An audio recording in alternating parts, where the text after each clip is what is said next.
And what is a good citizen? Simply one who never says, does, or thinks anything that is unusual. And schools are maintained in order to bring this uniformity up to the highest point. A school is a hopper into which children are heaved while they are still young and tender. Therein they are pressed into certain standard shapes and covered from head to heels with official rubber stamps. And that was said by Henry Louis Mencken. Welcome to Surviving the Matrix, ladies and gentlemen. My name is Maxwell Egan. It's a pleasure to be with you once again, and I will be your host for the next hour. Well, interesting times in the world today, folks, and it just never seems to cease, does it? We still have the situation unfolding in Japan. Very, very difficult to get any information regarding Japan at this present time. All we seem to be getting is the same rehashed and incredibly vague news reports. And meanwhile, we have what is virtually all-out war happening in Libya. Western forces have, of course, as I mentioned last week, imposed a no-fly zone over Libya, so that they can fly in, but nobody else can. And they have proceeded to send at least 112 Tomahawk missiles into Libya as well, in order to free the people, of course. This is why they are bombing the hell out of Libya and not simply bombing the hell out of Gaddafi, because they wish to free the people. Of course, the best way to free them, it would appear, under Western standards, is to kill them. Very notably, the 112 Tomahawk missiles that have been sent in there. I mean, there's probably actually more by now, but the point is that each one of these missiles actually has a warhead that contains around 40 pounds of depleted uranium. So what they have essentially done is they have pumped over 4,000 pounds of depleted uranium into Libya, thereby subjecting Libya to weapons of mass destruction which will continue to kill indiscriminately for many thousands of years to come. Because that's what depleted uranium does, folks. It's a weapon of mass destruction that kills indiscriminately, and it has a half-life of around 4.5 billion years. So when one is to question the sanity or the insanity of the American, British and French leaders, then it's really an open and shut case, folks, as their willingness to use depleted uranium warheads upon civilians in order to free them is a very clear demonstration of the psychotic nature of the leaders of all of these countries. I mean, folks, let's look at it realistically. You don't go and kill people in order to free them. There is no way you can bring peace to a country by making war upon the country. If you have a problem with the leader of a country because the leader of this country is oppressing and killing his people, you don't go and bomb the country and kill more people in order to free them from being killed by their leader. It's almost like going in there and saying, look, hang on, Mr. Gaddafi, we don't like you killing your people, so we're going to do it for you. And when we're finished, we're going to blame you for it, and we're going to kill you too. That's kind of what it's doing, folks. I mean, let's look at it. I mean, the people in Libya may well be living in a very oppressive regime at the hands of Gaddafi, but you don't go and kill them to free them. It doesn't make sense. Western governments are essentially saying, look, you're using fighter jets and you're shooting at your people. That's not good enough. We're going to go and bomb them and shoot Tomahawk missiles into the midst of them. If you have a problem with Gaddafi, you go after Gaddafi. You don't bomb the civilians of the country, and you especially don't bomb the country with depleted uranium. Because by doing so, all you are doing is unleashing a weapon of mass destruction upon the people, which will kill thousands and thousands and thousands of people. And it will continue doing so for thousands and thousands and thousands of years.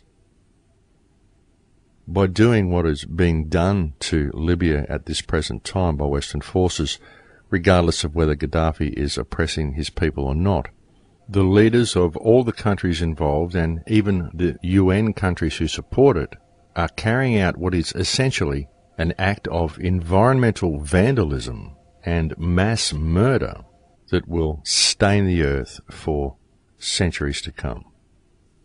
And it's simply not acceptable, regardless of what your political opinion is of this situation. The fact that these rulers are unleashing this stuff on the world. I mean, who the hell do these people think they are? Mr. Obama, who the hell do you think you are? And the President of France, the Prime Minister of England. I mean, who the hell do these three dickheads think they are? Honestly, folks. How do they think that they have the right to pollute the earth in this manner and kill thousands and thousands upon thousands of people for generations to come in the name of protecting anything? These people are obviously lunatics, folks. They are completely and utterly insane, and they should be removed from office immediately, and so should anybody who supports them. This is not the government that we employ to act in our best interests. And not only do these people fail to act in our best interests, they fail to act in the best interest of the planet. In fact, they seem to go all out as much as they can to destroy the very fabric of this planet and to destroy the human race completely. Because all of this releasing of depleted uranium around the world in all of these wars, this is going global, folks. The whole planet is becoming contaminated with depleted uranium because of the actions of these psychopathic lunatics that we have running our countries. And it's time we fixed it, folks, because it's up to us. We are the custodians of freedom in the world today.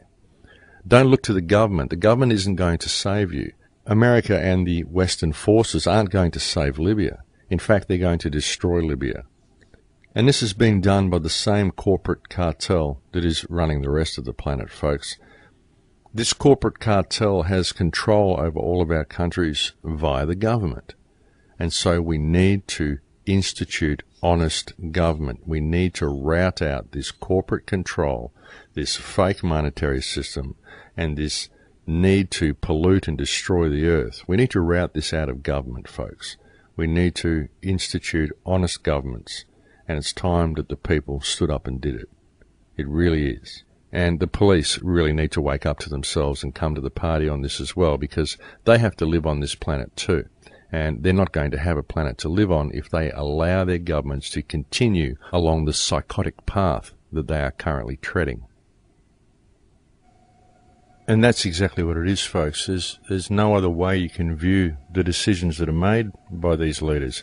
Well, the decisions that are presented to them and that they carry out. I don't personally believe any of our leaders actually make any decisions for themselves. Well, it certainly doesn't seem that way anyway. It seems like the decisions are made by those who control all of our leaders. But they use our leaders to influence the government, and they use the government to influence the people and the global situation. So that's why we, the people, need to institute honest government. It would be a lot better this way, folks, because I've never met anyone from any nation who actually wanted a war. The ones who want wars are only ever the bankers and the leaders. So when these people declare a war, we should simply not show up, folks. They can throw their war, but if nobody comes, then there's not much they can do about it. I mean, everything that's going on in the world today, it can just be overwhelming when you look at it. It truly can. If you're a feeling, caring person, then often all you have to do to reduce yourself to a state of tears is to pick up a newspaper and truly look and see the injustice and the inhumanity that man is prepared to carry out against man, and to realize that the source of every single problem that we face in the world today is mankind himself. We are and have always been the source of every problem this earth has ever faced. I mean, sure, we get earthquakes and volcanoes and the occasional meteor impact, but the earth recovers from that more than what it recovers from what we do. The earth simply adjusts to the change. Yet even with earthquakes and whatever, we simply perceive these things as disasters because of what they do to us. We don't really care about what they do to the earth. We don't care about what we do to the earth. We only really care about what happens to us. And yet we treat the rest of reality, I mean, as a species in general, and I'm very much generalizing here, but we treat the rest of reality as if it is all there for us. and we can do exactly what we want to it. But if anything in reality ever hurts any of us, we see it as this terrible disaster.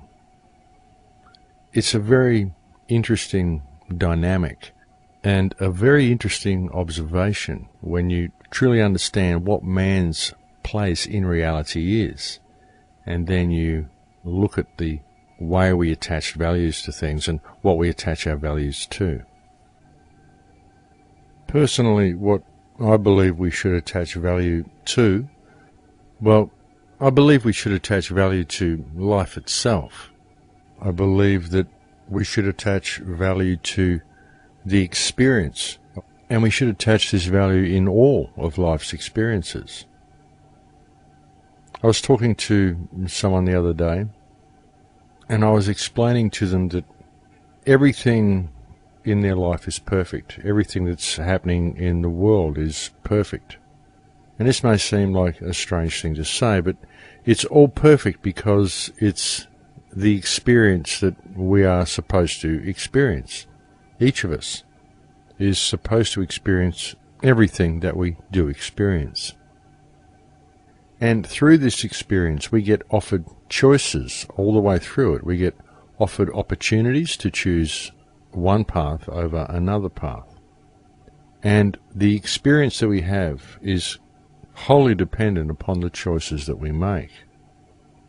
And there may seem to be outside interference with this at times, but if you really trace it back, usually you find that even if there was an outside influence to any particular event, it's very often a series of choices made beforehand that brought you to that point anyway. So ultimately, it usually comes down to a choice that we made for ourselves somewhere along the line. And you can put this on a broader stage and look at it from a broader perspective as well.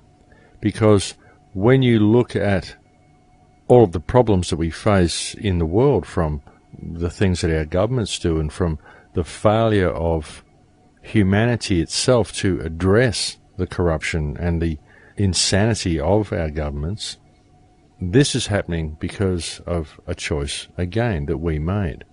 Because what society has done collectively, and I'm generalizing again here, but our entire social structure and the citizens within this social structure have chosen fear instead of love. We've chosen fear of the guys across the water, the guys behind the other fence, and we've chosen fear of our governments. We've chosen fear of each other and fear of ever facing ourselves. We seem to have this great fear of everything around us. We're totally caught up in this fictional system. We run around chasing paper all day in order to pay to live here on this planet, and we destroy the planet in order to gain this paper so that we can pay to be here. It's a pretty bizarre sort of a setup, but that's a lot of what's going on. And the way all this is run is through the mechanism of government. And I'm not saying we don't need government. What I'm saying is that we need honest government. Because government as it exists in its current form today are simply mechanisms that are there to promote statism and to promote division and to enslave the population of each specific country to a system of debt.